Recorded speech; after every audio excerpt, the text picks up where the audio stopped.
Before we bring you tonight's Tales of the Texas Rangers, here's a Christmas message all of us associated with this program would like you to hear.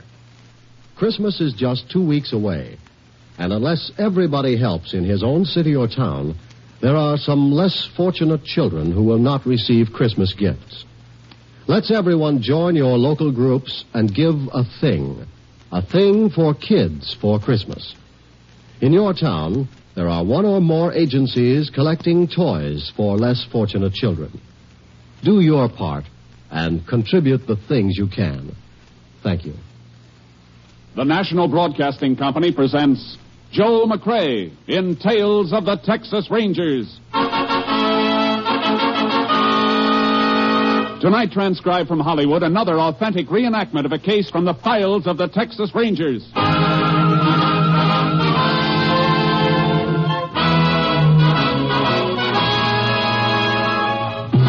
Tales of the Texas Rangers, starring Joel McCrea as Ranger Jace Pearson. Texas, more than 260,000 square miles, and 50 men who make up the most famous and oldest law enforcement body in North America.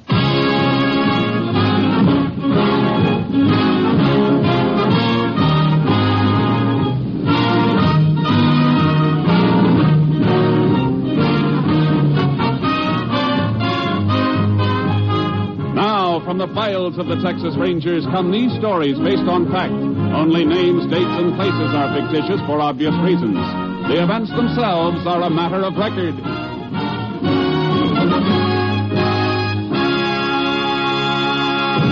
Case for tonight, the Lucky Dollar.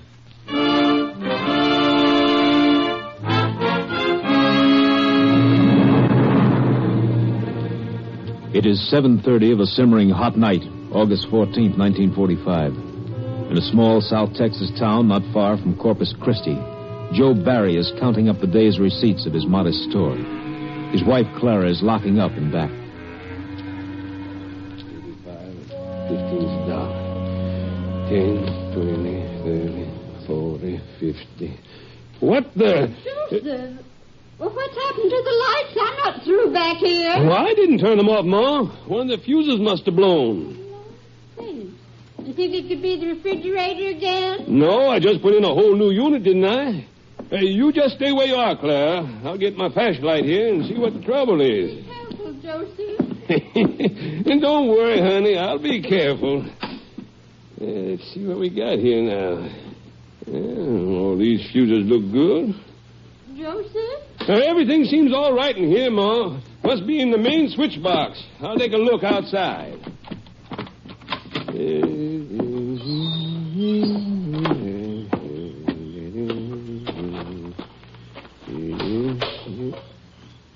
Well, I'll be done. Main switch is pulled. Now, who in thunder... Everything, Pop. Huh? Keep your back to me and give me a flashlight. What? Who are you? Never mind. Now, hold up. Nobody's going to hold up Joe Barry. Wait. Let go, you old fool. Oh. Old fool. Didn't you find the trouble, Joseph? Joseph? Joseph, what on earth you doing trying to count up here with so little... Your name, Joseph.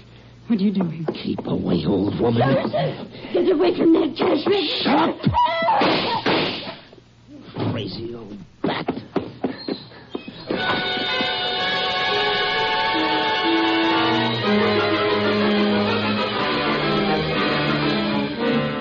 When Joseph Barry regained consciousness, he staggered to the phone and called Sheriff Jennings, who, in turn, requested help from the Texas Rangers.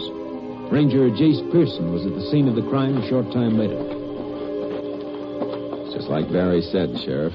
The thief pulled his master switch outside the store to draw out the storekeeper. And he must have thought Joe was alone in the store. Sure he did. Too bad he wasn't. Mrs. Barry'd be alive now. Well, let's go inside again, Sheriff.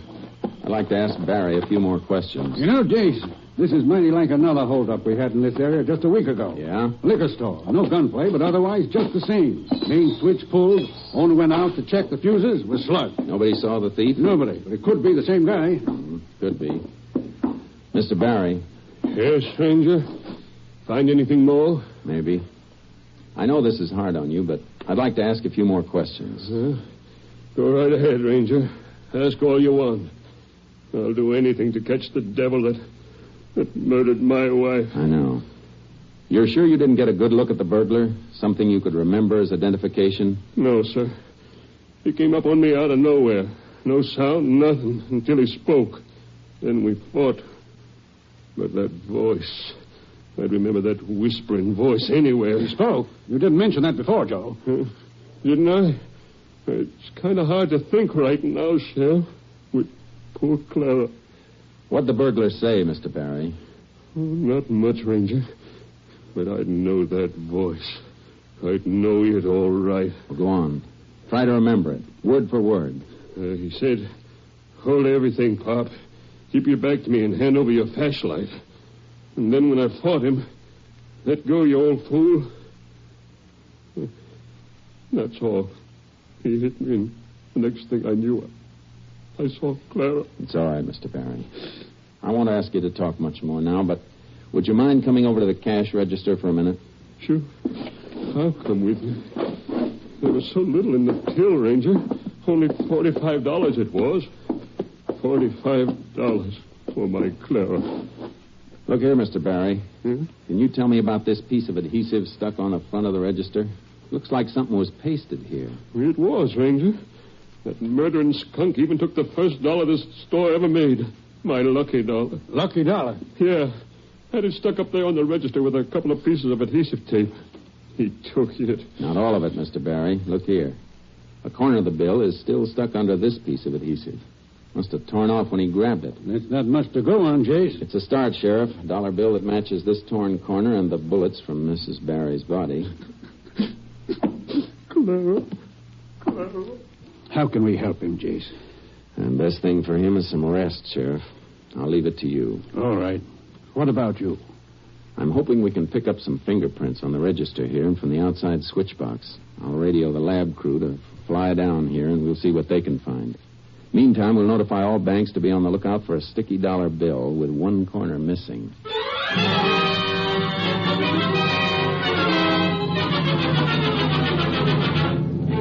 lab crew came in from Austin and gathered all evidence. By the next day, I had a report from Captain Stinson. On that very robbery and homicide, Jace. Yeah, Captain. Any make on the bullets or prints? Nothing on the bullets. All we know is that they're from a .32. But on the prints, that's another thing. The lab dug up something interesting. What's that? No direct prints, Jace, but the thief wore cotton gloves. There's an imperfection in the weave of the left thumb. There's not a lot to go on, Captain. I know it, Jace. You got any more leads? Not exactly, but we don't think it was done by somebody just passing through. No, why not? Because Sheriff Jennings had a similar robbery in this area last week with the same M.O. Pulled the switch and worked in the dark. A lot of people down there with the cotton season in full swing, aren't there? Swarms of them. Reckon it could be a cotton worker? It's hard to say. Well, if it is, you've got a big territory to cover, Jace. Well, I got an old dollar bill working for me, too, Captain. Yes. And by the way, Jace, all the banks in your territory will have blow-ups of the torn corner of that bill by morning. Good. I guess all we can do now, Captain, is sweat it out and wait for that dollar bill to pay off.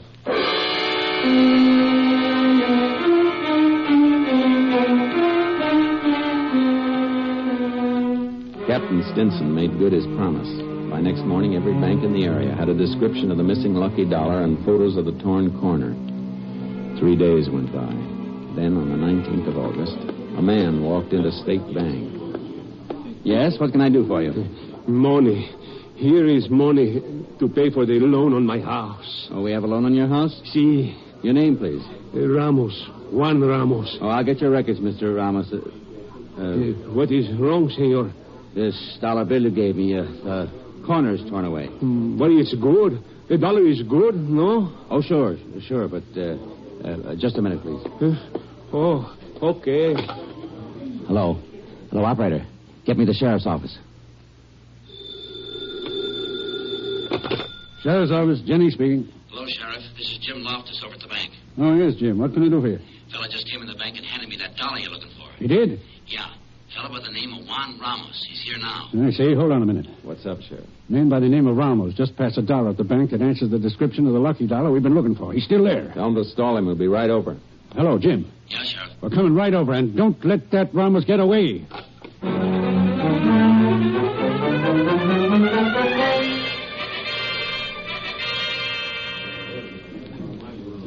This is the missing lucky dollar, all right, Sheriff. See how it matches?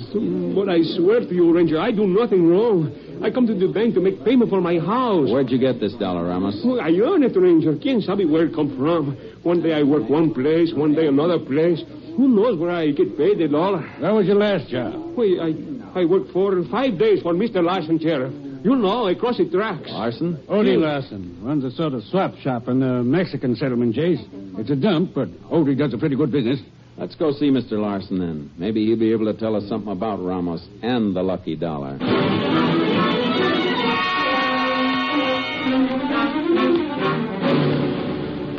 him, Mr. Larson. Sure, Ramos worked for me, Ranger, but only for a few days. Mr. Larson, look carefully at this dollar. What about it? Ever see it before? How do I know, Ranger? $1's a dollar, ain't it? Not always. Feel this one, for instance.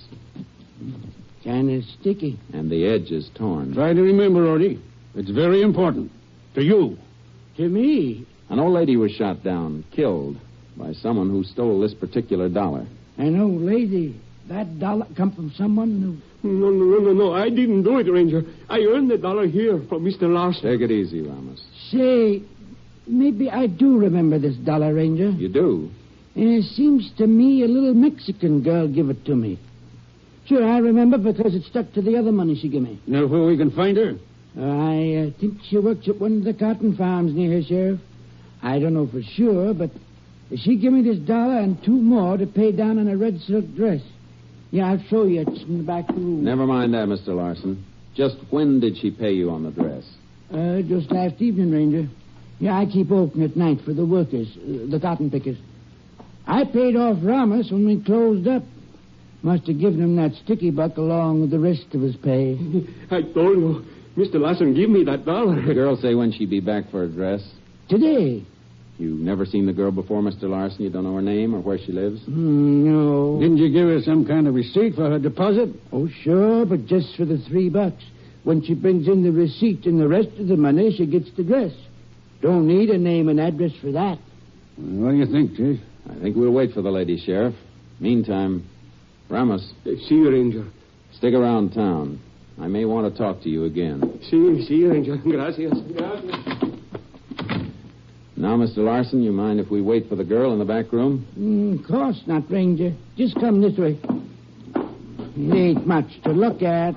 All this junk piled in here, but make yourselves comfortable as you can. Don't worry about us, Mr. Larson. Just go on about your business as if we weren't here. When the girl comes in, let us know. You can depend on that, Ranger. I will. Jace, do you reckon Odie's telling us the truth? I don't know, Sheriff. We ought to find out pretty soon. I got a hunch that lucky dollar's going to hit the jackpot.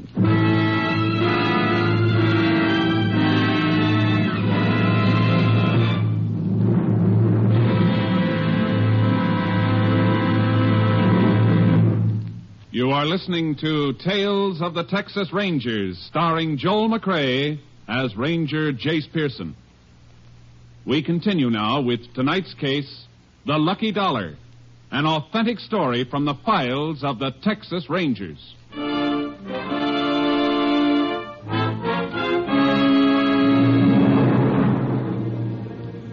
waited in the back room for some time.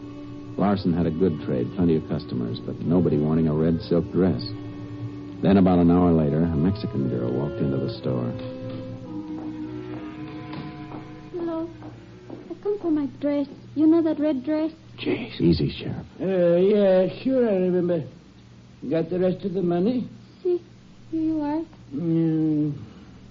$6. Yep, that's right.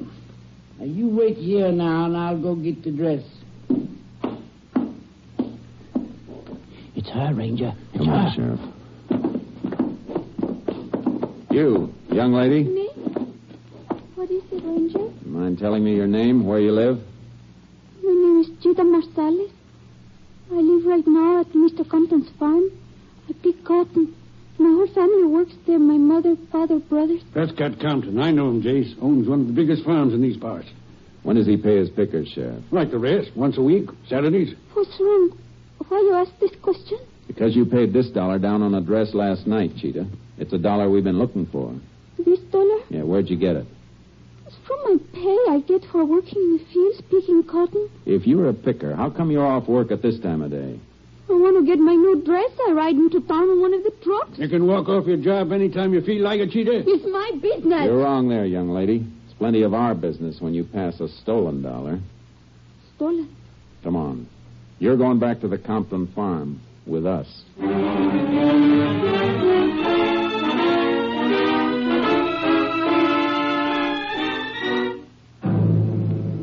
Sheriff Jennings and I drove Cheetah Marsalis back to the Compton farm.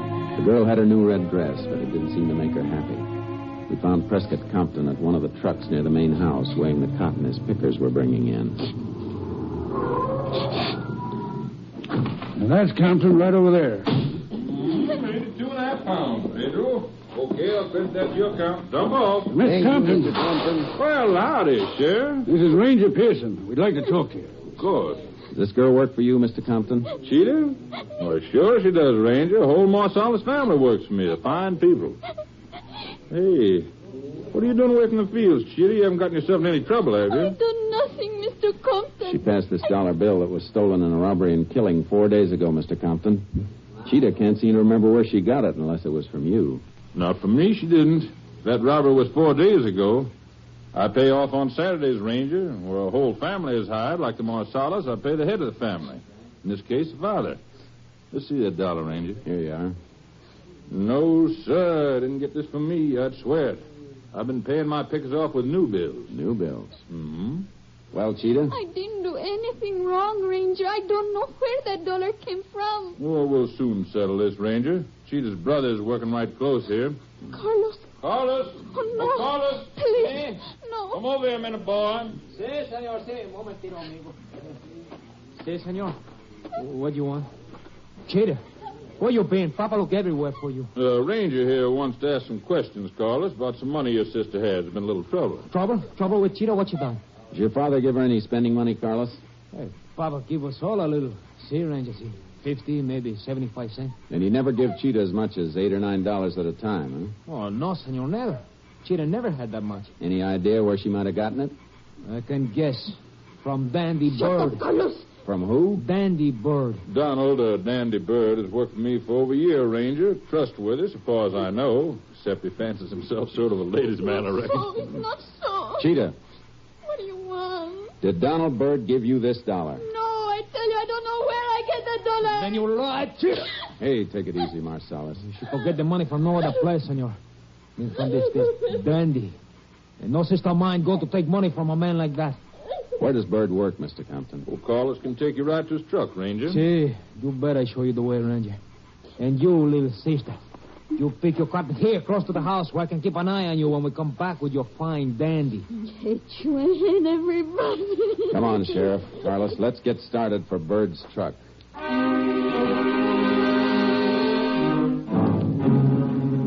Carlos Marsalis directed us along the road through the cotton fields to where Donald Bird had been working.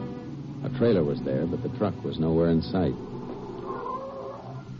Hey, that's strange, senor. I know he was working here.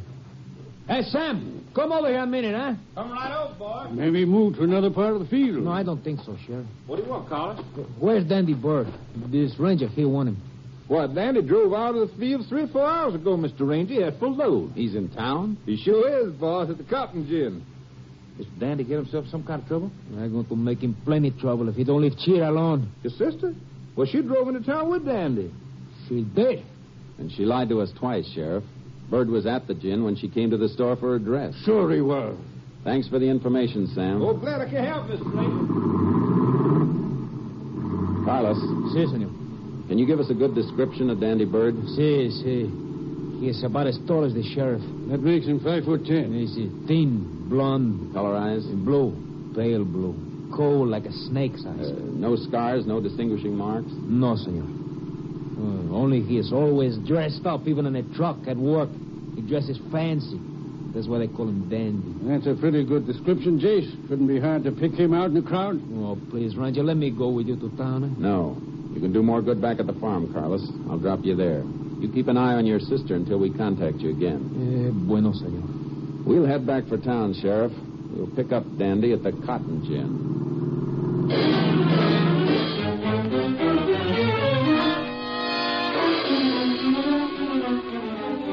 was a big lineup of trucks at the Cottage Inn, but we didn't see any driver that answered Dandy's description. Sheriff Jennings and I went up to the loading platform and headed for the superintendent's office. Here we are, Jay.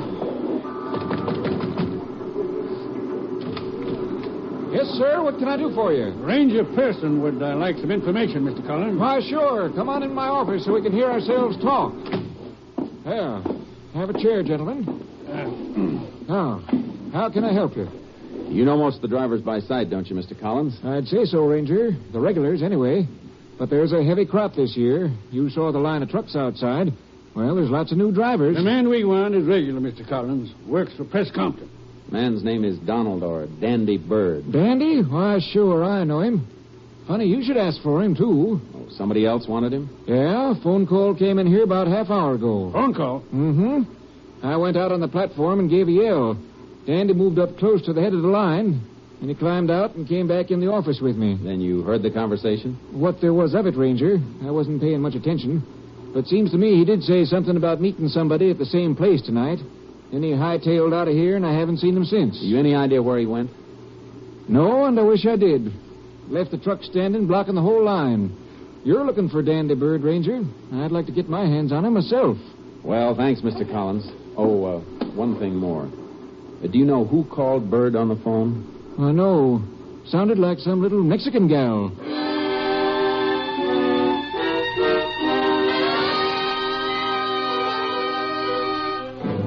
I left Sheriff Jennings scouring the town for Bird while I went back to the Compton farm to have a talk with Cheetah. We didn't have much time. It was getting dark.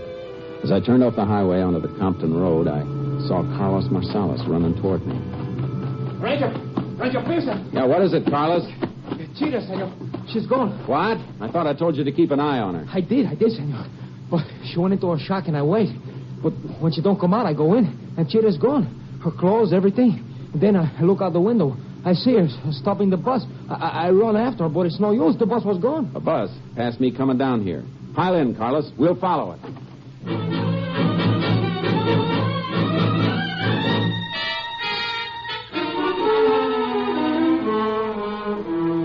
Carlos Marsalis and I followed that bus for 18 miles. Then we saw Cheetah get off in a town that wasn't more than a whistle stop.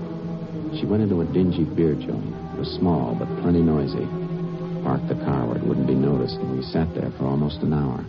Why should my sister go into a place like that? I hope it's because of Dandy. I hope he shows up. I'm going to kill him.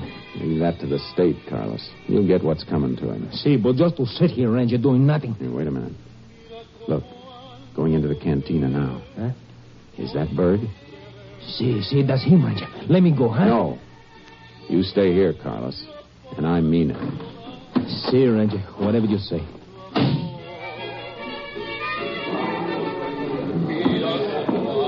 Can I buy a beer, baby? Dandy, oh, Dandy, darling. I was so afraid you wouldn't come. I told you I wouldn't on the phone, didn't I? You see, you did. But I was so frightened. First that ranger. Then I had a big fight with my family. Carlos even hit me. Poor kid. I leave them, Dandy. I leave my family because I love you. Yeah, sure nobody followed you here, kid. No one even saw me leave the farm. Good. I can do without them rangers snooping on my tail. Waiter, 2 beers. Si, senor.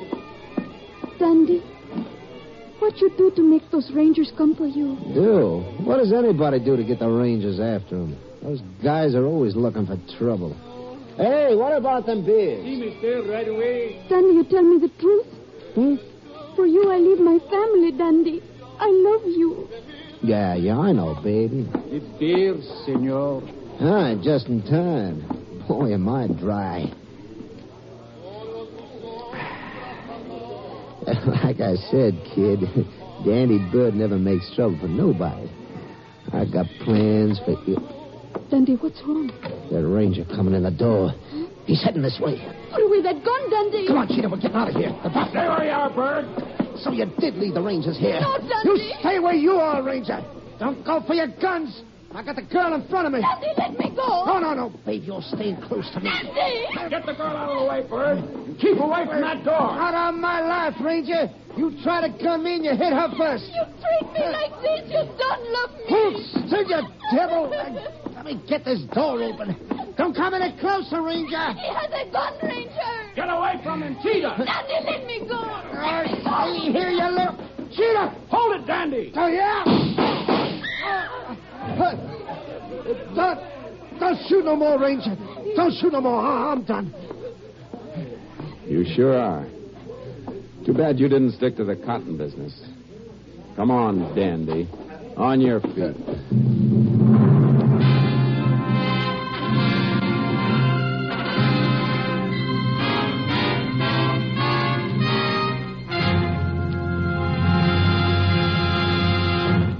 The cotton glove with the imperfect weave was found on Donald Byrd at the time of his capture. Confronted with this and the undeniable evidence establishing his gun as the murder weapon, Donald Dandy Byrd made a full confession. Cheetah Marcellus was given a suspended sentence of 5 years. Byrd was sent to the state penitentiary at Huntsville for the rest of his life.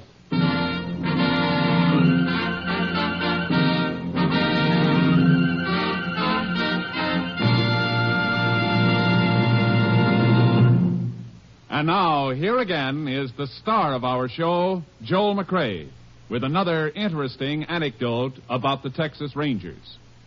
In the early oil boom days of Texas, the Rangers were faced with a problem of rounding up lawbreakers and holding them in custody until they could get them to the nearest jail, which might be 50 miles away. Captain M.T. Lone Wolf Gonzalez, now commander of Company B, Texas Rangers, used a novel fresh air jail that became known as the Ranger Trot Line. It was simply a long chain strung up between two posts with 50 or 60 trace chains attached. When an arrest was made, he padlocked the free end of the trace chain to his prisoner and left him there to face the jibes and laughter of the local citizens. Though it's no longer used today, the Ranger Trot Line started quite a few would-be bad men on the straight and narrow path. And to this day, there are some characters who still can't stand the sight of a trace chain. Good night, folks. See you same time next week. Good night, Joel. Folks, there have been so many requests for the Texas Ranger prayer read by Joel McCrea a few weeks ago that there has been some delay in answering all of the mail. If your copy of the Texas Ranger prayer has not been received as yet, please be patient. You should receive your copy soon. Next week, Joel McCrea in another authentic reenactment of a case from the files of the Texas Rangers.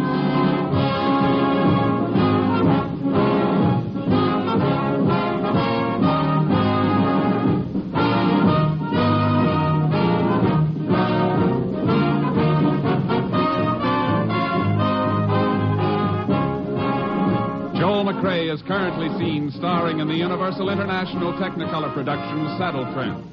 Tonight's cast included Tony Barrett, Nestor Paiva, Peggy Weber, Lou Krugman, Herb Butterfield, Byron Kane, Wilms Herbert, and Barney Phillips. This story was transcribed and adapted by Virginia M. Cook, and the program was produced and directed by Stacy Keach. This is Hal Gibney speaking.